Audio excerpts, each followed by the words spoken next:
Bismillahirrahmanirrahim. Welcome to another exciting journey of learning mathematics with Book Time publication. Today we will study in mathematics grade 3 unit number 2, that is about number operations, and our topic is multiplication of one digit number by one digit number using mental strategies. तो आज हम one digit number को one digit number से multiply करना सीखेंगे mental strategy से।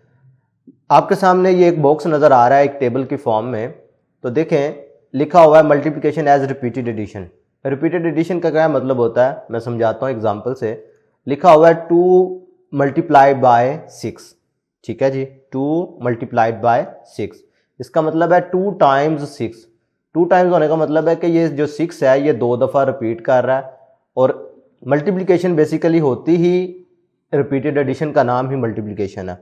तो देखो एक ही नंबर 2 दफ़ा रिपीट कर रहा है, तो आंसर में क्या आ गया 12। इसका मतलब है 2/6 कह लो या 6 + 6 कह लो, एक ही मतलब है।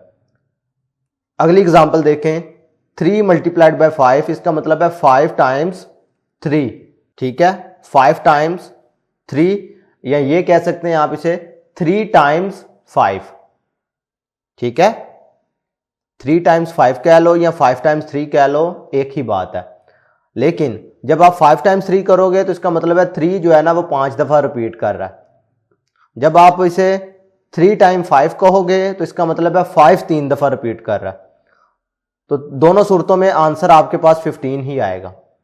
इसी तरीके से 4 टाइम्स 8 की बात करो तो 8 जो है वो 4 टाइम रिपीट हो रहा है, ऐड करो तो 32। 6 टाइम 3 करो, इसका मतलब है 3 को 6 दफ़ा जमा करना है, तो आंसर क्या आएगा 18। ये कह लो या 6/3 कह लो, डायरेक्ट आंसर दोनों का सेम होगा। To solve problems related to multiplication just recall the multiplication tables and solve it. क्या लिखा हुआ है कि अगर आपको कभी मेंटल स्ट्रेटेजीज की बात की जाए तो आपने सिंपल क्या करना है, आपने मल्टीप्लिकेशन टेबल को यूज करते हुए बआसानी उसका जवाब दे देना। क्लियर है। ये रिमेंबर बॉक्स में आपके पास लिखा भी हुआ है कि मल्टीप्लिकेशन बेसिकली है क्या, is a process of repeated addition. तो रिपीटेड एडिशन क्या है, एक ही नंबर का बार बार रिपीट करना, ठीक है। ये हमने पहले भी पढ़ा हुआ है, मैंने आज आपको दोबारा से रिकॉल करवा दिया। देखें जी, ये फन विद मल्टीप्लिकेशन में एक छोटी सी एक्टिविटी लिखी हुई है। In this game students are given a card with single number and a multiplication sentence. भाई कोई कार्ड होगा जिस पर कोई नंबर लिखा होगा, ठीक है, फर्ज करें 2 है, और नीचे कोई मल्टीप्लिकेशन सेंटेंस बना होगा, जैसा कि ये मैंने लिख दिया। अब दे रीड आउट, वो से पढ़ेंगे, I have my number who has this time Y, who has X time Y. इसका क्या मतलब है, अगर वो 2 है तो दूसरा नंबर कौन सा होगा जिसे मल्टीप्लाई करके ये नंबर आएगा हमारे पास। मैंने आपको एक एग्जांपल दी है। तो दूसरा स्टूडेंट क्या करेगा, वो ये वाला नंबर बताएगा कार्ड ढूंढ के, भी ये वाला नंबर कौन सा था कि जिसकी मदद से आंसर हमारे पास 6 आ गया। क्लियर है। अब प्रैक्टिस सेक्शन 2 के आज के टॉपिक से रिलेटेड है, solve the following by using mental strategies. तो मेंटल स्ट्रेटेजीज मल्टीप्लिकेशन में यही होती है कि आप इसे टेबल की मदद से हल करें। इधर आप 2 तरह का टेबल यूज कर सकते हैं, 7 का टेबल पढ़ लो या 5 का टेबल पढ़ लो। दोनों सूरतों में आपको टेबल्स तो मैंने याद करवाए हुए हैं, तो बआसानी आप इसका आंसर बता देंगे 35।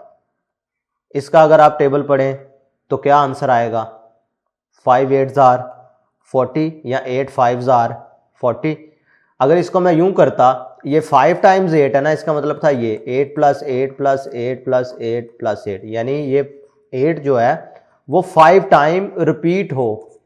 ये रिपीटेड एडिशन को ही बेसिकली मल्टीप्लिकेशन कहा जाता है, लेकिन ये ज़्यादा टाइम टेकिंग है। इस वजह से हम मेंटल स्ट्रेटेजीज को अप्लाई करते हुए इसे बआसानी सॉल्व कर लेते हैं। मेंटल स्ट्रेटेजीज का मतलब क्या होता है कि मल्टीप्लिकेशन टेबल की मदद से बआसानी इसको हल कर लेना। अब ये 2 का टेबल आपको आता है, 2 4s are 8। इसी तरीके से अब ये बकाया कर सकते हैं, ठीक है। इधर कौन सा टेबल आप यूज़ कर सकते हैं, टेबल ऑफ 4 पढ़ो या टेबल ऑफ 10 का यूज़ कर लो। मैं बार बार आपको ये चीज़ समझा रहा हूँ, आपने जहन में रखना है कि अगर 4 टाइम 10 लिखा हुआ है ये और 10 टाइम 4 ये दोनों एक ही बात है, ठीक है। 4 टाइम 10 कह लो या 10 टाइम 4 कह लो, दोनों सूरतों में आंसर 40 ही आना है। ठीक है, ये 6 और 9 लिखा हुआ है ना, तो आपको जोन सा टेबल याद है ना, इनमें से 6 का याद है या 9 का याद है, तो दोनों आप पढ़ सकते हो, दोनों का यूज कर सकते हो। क्लियर है। और ये तो आपको पता है कि किसी भी नंबर को अगर आप 1 से मल्टीप्लाई करते हैं तो वही नंबर हमारे पास आंसर में आता है। क्लियर है। अब बकाया पार्ट्स आप आसानी कर सकते हैं, मुश्किल तो नहीं है। अब देखिए इधर 8 और 7 लिखा हुआ है, इसका मतलब आप 8 का टेबल पढ़ना चाहते हैं तो 7 तक पढ़ लो, अगर 7 का टेबल पढ़ना चाहते हो तो 8 तक पढ़ लो। दोनों सूरतों में हमारे पास आंसर 56 ही आएगा। क्लियर है। तो फिर बच्चों ये थी मेंटल स्ट्रेटेजीज यानी टेबल्स का यूज करते हुए मल्टीप्लिकेशन करना। आज के लिए इतना ही, नेक्स्ट वीडियो में फिर मिलते हैं। अल्लाह हाफिज।